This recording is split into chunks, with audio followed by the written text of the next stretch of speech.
Comment faire face à la crise au Mali? Alioune Ifra Ndiaye s'est posé la question et pour cet homme de culture, cela passe par la jeunesse. Il vient d'élaborer un programme d'éducation à la citoyenneté. Alioune Ifra Ndiaye est l'invité de votre MAC. Bonsoir. Bonsoir. Alors vous êtes réalisateur, vous êtes metteur en scène et vous travaillez également dans l'ingénierie culturelle. Merci d'avoir accepté notre invitation. Quelle vision vous avez du Mali d'aujourd'hui? Le Mali d'aujourd'hui vit une crise. Une crise qui l'a traumatisé parce qu'elle a été très surprise, la population du Mali, elle a été très surprise par l'ampleur de la crise. Et qu'est-ce qui s'est passé? Elle s'est réfugiée en survie, mode survie. Et qui dit survie, c'est là où il y a la survie, il n'y a pas de règle. Nous avons appris à gérer notre survie par des outils qu'on a. D'autres ont utilisé la religion, d'autres ont utilisé les armes, d'autres ont utilisé même les outils de l'administration publique, d'autres ont utilisé les réseaux sociaux comme activistes, extrémistes, etc., etc., pour se construire une survie en dehors de toute règle. Et aujourd'hui, il faut reconnaître qu'il y a une digestion de cette surprise qui a commencé. Et ce processus, il y a énormément, beaucoup d'espaces qui se construisent au niveau de l'État. Le président de la République vient de lancer le dialogue national politique inclusive.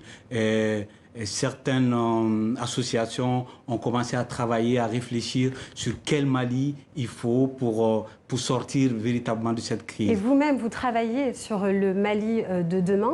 Vous dirigez votre action particulièrement en direction des jeunes. Pourquoi ? Parce que 80% de la population du Mali ont 40 ans et moins. Et même 50% ont moins de 15 ans.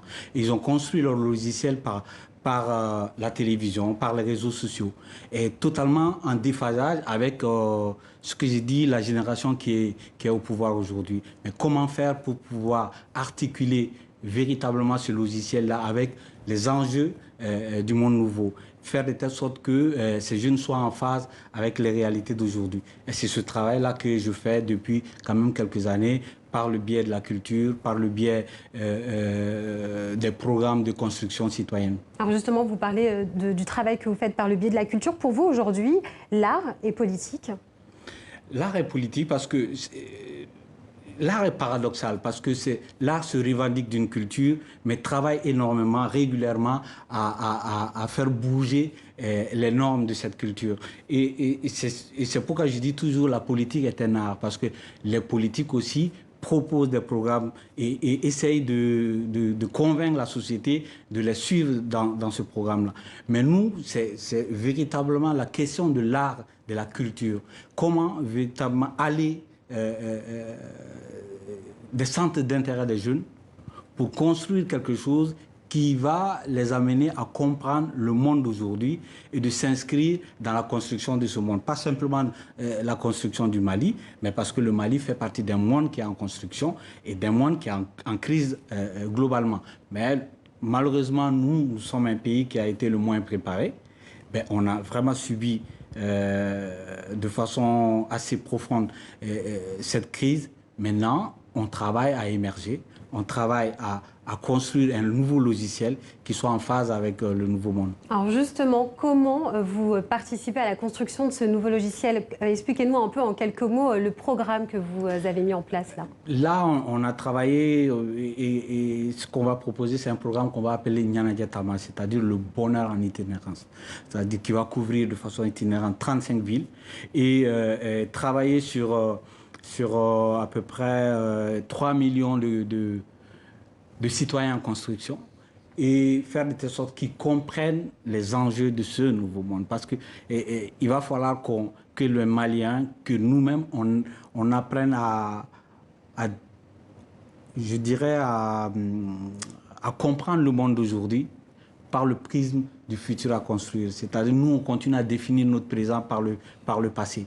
Il est temps qu'on regarde le futur et qu'on comprenne les enjeux de ce nouveau monde qui sont liés aujourd'hui au numérique, à la sauvegarde de l'environnement, je dirais à l'énergie renouvelable, etc., etc. Et ce nouveau monde, on est presque en déphasage avec ce monde qui est en construction.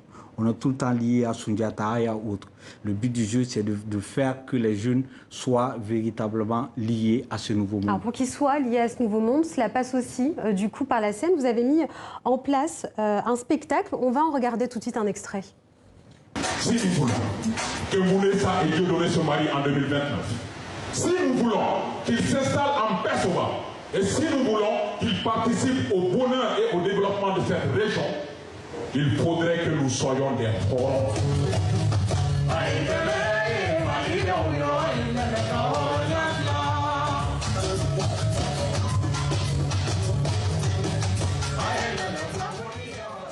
Alors c'est un spectacle d'ailleurs qui sera joué à l'UNESCO ce week-end. Je vais vous laisser nous expliquer finalement quel message vous souhaitez faire passer à travers ce spectacle et comment vous l'avez baptisé.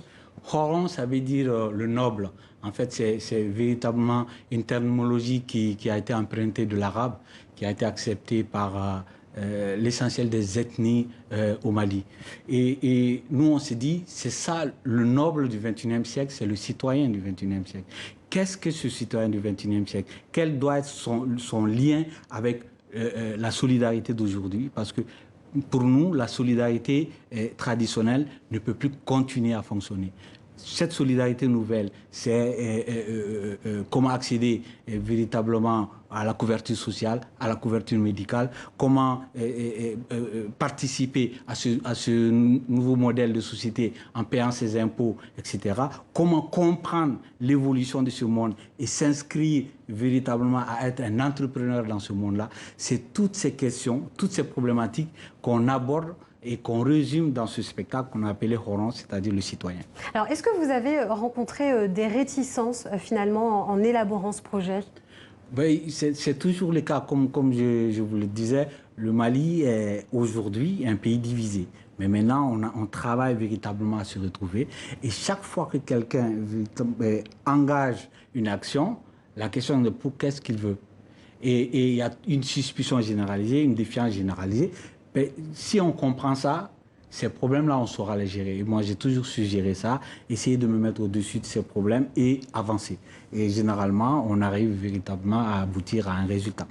Alioune Ifra Ndiaye, réalisateur et metteur en scène, merci beaucoup.